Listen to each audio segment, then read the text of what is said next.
Hey everybody. So what we're going to be doing here is going over um, how to get your first tribesman or woman. I don't know. But what you need to do is you need to craft a bonfire here. So once you get to level 5, if we press T and we're here in our tech menu, um, it's already researched for me, but you're just going to want to click on bonfire right here. And then you're going to hold down left mouse button to spec into this.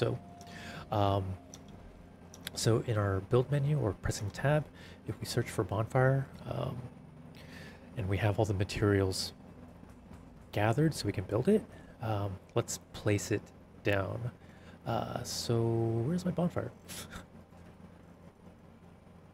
Okay, right here, jeez. Okay, so I'm gonna mouse over, I'm gonna press E, and so if it's, white, you can set it down. If it's red, you can't place it. So easy enough. So what we're gonna do is we're gonna place it down. And what you'll notice is an NPC should come running. All right. There we go. Vagabond. Okay, let me join you. I'll never know. I'll never allow the bonfire to go out. So yeah, you always get an NPC that comes to help you out.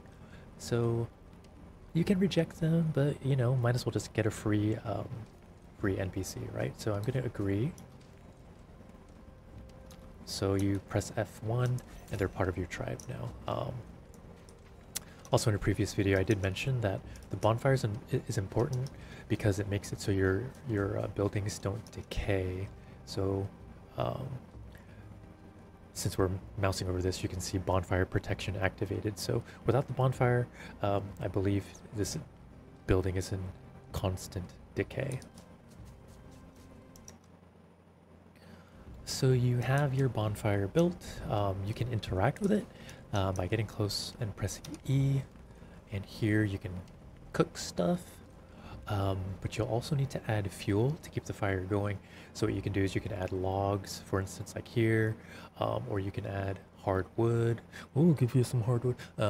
Yeah, so logs and hardwood, like the durations of, like the length of time that they'll fuel the fire is different. Hardwood is definitely better than regular logs.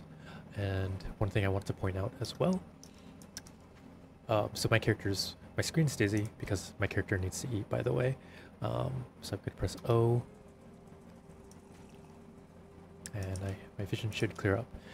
One other thing about the bonfire is it shows you the range at which you can build. So I have a structure on my hotkey, my 8 key. I'm going to press that, and that green wall is as far as you can go to build.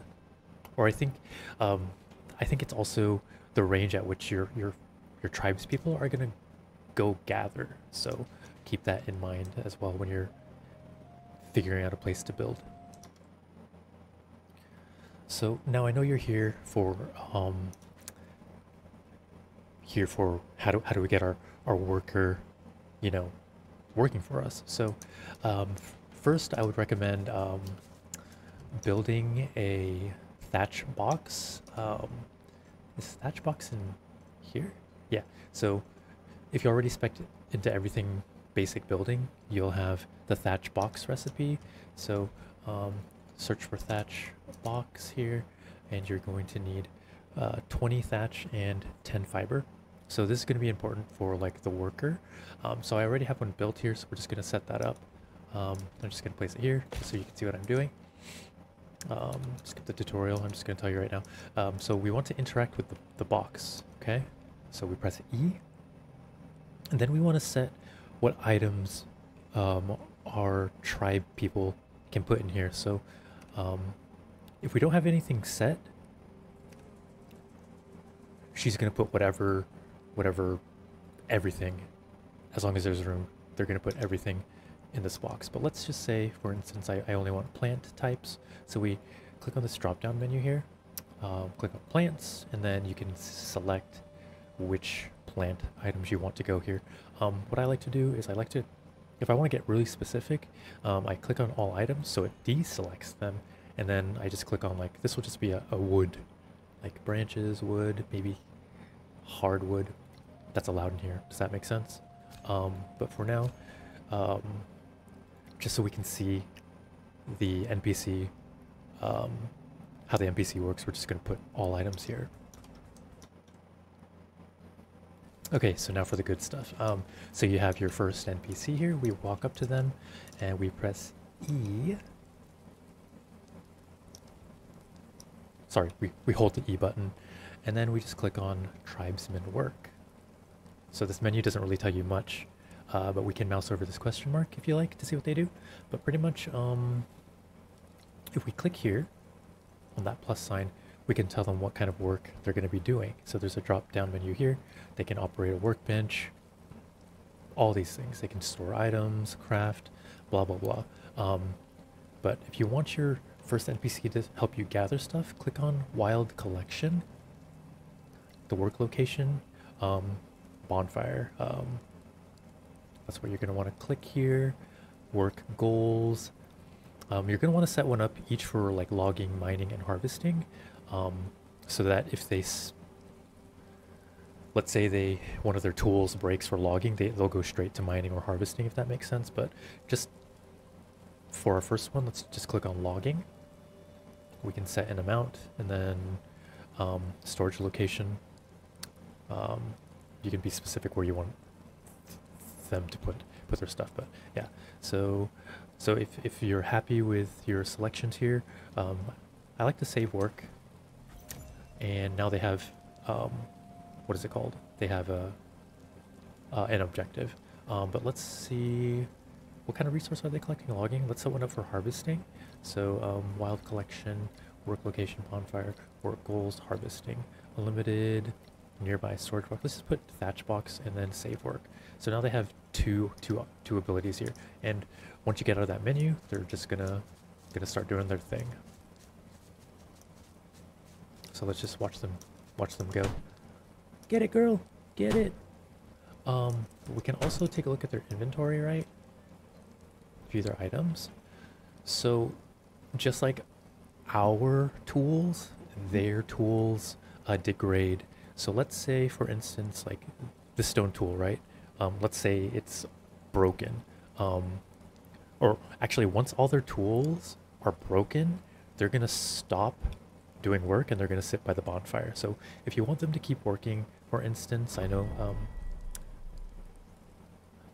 let's, for instance, you see them just hanging out by the bonfire. They're either resting or their tool is broken, so you have to repair it yourself. I think in the future, you can set it up so that they repair their own stuff, but I'm not sure of it yet. But what you're going to want to do is drag their broken item into your inventory and then repair it yourself. Then you just drag it back. And then once all that's set up, exit, and then they'll just get back to working. So once again, we're following our NPC around here. So you'll notice if you go into their inventory, they are acquiring items. And they are losing durability on their stuff, so we'll have to eventually repair that. So let's see, I'm following my NPC. Looks like they filled up their inventory and now they're just going to drop off stuff into the thatch box. So yeah, also my NPC's axe broke, so they immediately equipped something that they could use, which is their stone scythe, and they just, on their own, they got to harvesting. So I guess they're pretty self-sufficient in that regard. You just have to make sure you keep track of you know, the durability of their items. But yeah, I think that's it for so far for just setting up a job for your NPC. I'll have to figure out setting up NPCs for like automation or like working tables, and when I figure that out, you bet your booty that there will be a video for that. But hopefully this helped you out, and have a good day. See you in the next one. Bye.